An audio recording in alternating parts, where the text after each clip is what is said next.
Rock, scissors, paper to see who gets naked. 1, 2, 3. You did that after I did my paper! It's on the third one, you bitch!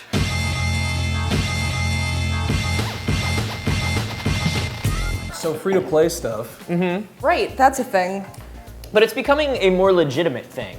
Like, it used to be like a MapleStory thing, Oh god, MapleStory. and now it's like, MapleStory, you had to fight so many fucking mushrooms in that. but now it's like a shooter thing. Now it's Yeah. like a blacklight thing. It's a legit thing. You got Blacklight Retribution, you've got Tribes Ascend, you've got The first one that, Firefall. It's interesting how it used to be kind of more of a thing for games that have been around for a while, and now games are coming out completely free to play. Because with Team Fortress 2, it was not free to play for the longest time, and then all of a sudden it was just like, nah, here you go. Yeah. You've all played Team Fortress. Exactly. Who wants some hats? But now, yeah, with Tribes Ascend coming out free to play from the get-go, it's interesting to me. Tribes was originally, it wasn't free to play exactly, but I remember very distinctly in probably about 2001, you could download the demo of, I think, Tribes 2, and you could play it online.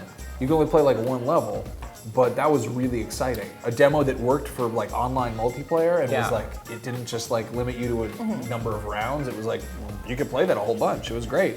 I've talked to a lot of mobile app developers who have done, you know, in-game purchases and in-app purchases, and they say that, yeah, like 90% of the people, if you put out something that's free to play, don't ever buy anything. And then some people buy like an item or 2 items, but every once in a while you get people who get really, really addicted and spend like hundreds and hundreds of dollars, and those are the people they're looking for. I'm just wondering, you know, with development cycles being the way they are, you look at a game like Blacklight and you look at how good it looks and how they really just kind of like polished all the shooting and just really made it like a fun shooter, and how much must have gone into that.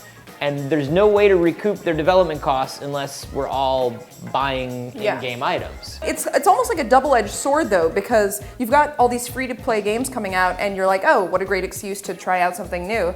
At the same time though, the freemium model still has this kind of bad stigma associated with it, where I automatically assume that if it's free to play, it must be crappy. I personally have always hated this sort of like philosophy, and I hated this model, and I think it's bad. I think it's bad when you can buy things that make you win.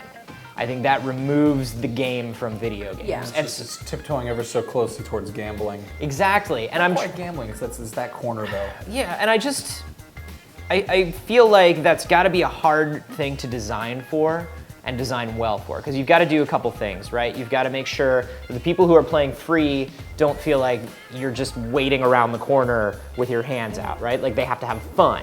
And then they also have to feel like when they start paying, they're getting enough for their money to put them above other players, but just enough so that the players who aren't buying things don't feel left out.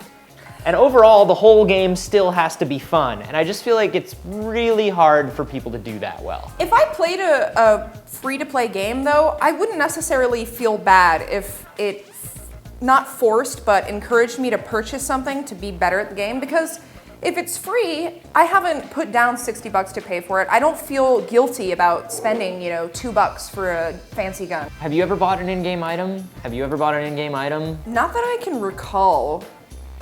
I can't remember a single time that I've done it.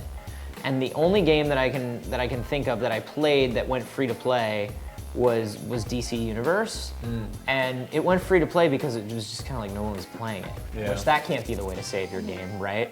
I guess WoW is free to play now too, Up to a certain point, level.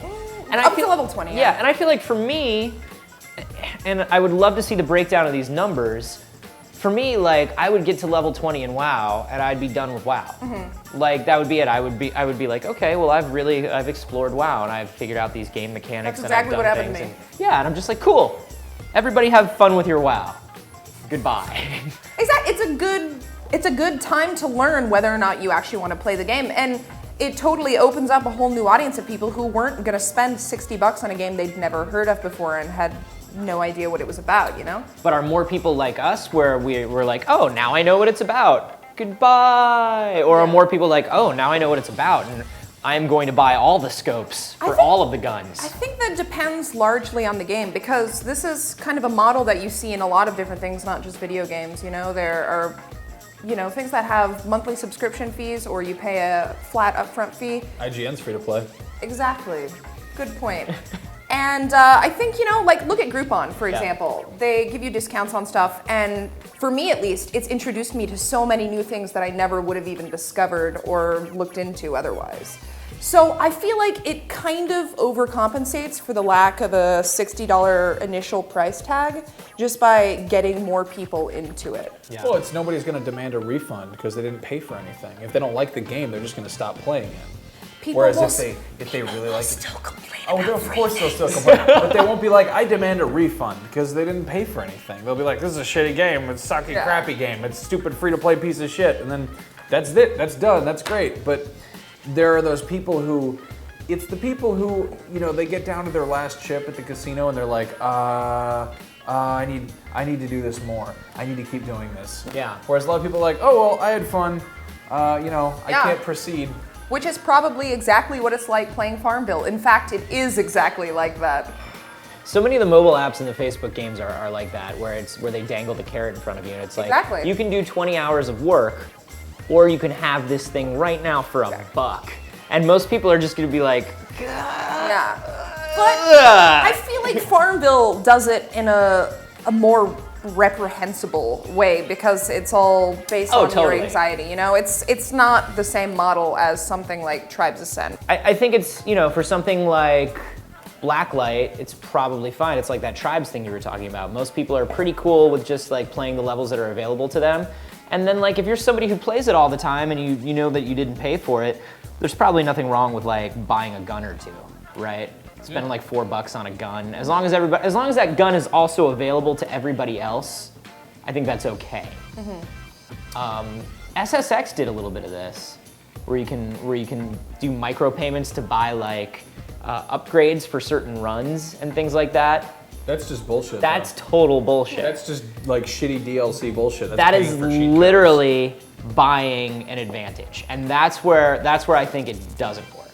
I feel like if you pretend that the option to purchase that doesn't exist, it won't affect you at all.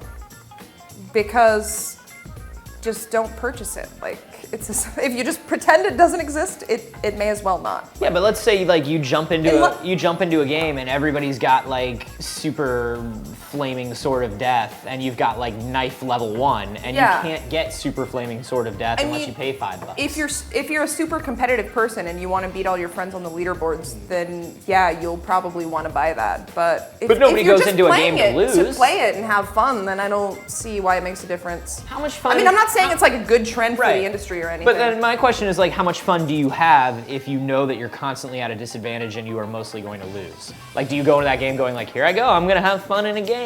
But is it that obvious? Like, did you constantly lose in SSX without that upgrade purchase? I constantly lose in SSX because I'm terrible. Okay, Yeah, that's there my you go question. then. I suck at competitive gaming, and I find that most free-to-play stuff is competitive gaming, and it's because it's like a soccer ball or a frisbee or something. Like they're like, here, take this one. It doesn't matter that it's like the super awesomest one. Like you guys can play with it and have fun with it. Whereas there are other games that are like, this soccer ball or frisbee costs $60. And if you're paying $60 for a soccer ball or frisbee, you're going to be very aware of exactly how much fun you're having with it. Yeah. Whereas if it's free and you just are going to play it with it continually, you're like, you're like one of the dumb kids in the backyard. I mean, I definitely agree that it works a lot for certain genres of games, stuff like Farmville, social games like that, first-person shooters, even stuff like League of Legends is crazy popular. And, Yeah. and I wish it would move away from the item purchasing to more like of a trial-based thing where you can play, say, like, how WoW does it. You can play up to level 20, Yeah. and then you gotta pay after that. Or you can play the first 3 hours and you have to pay after that. I mean, that's just a demo though. Yeah. I mean, what you're talking about is essentially a something demo. a little, depending something a on little the bit more than a I demo. would like though. to see a thing where it's like a big room full of different video games, and you go in and you use actual physical tokens to Yeah. play them. That sounds really advanced, you guys. I don't see that working. That's not coming around for a few years, I don't think. What if they also had pizza and birthday parties there? Gold. Go-karts in the back.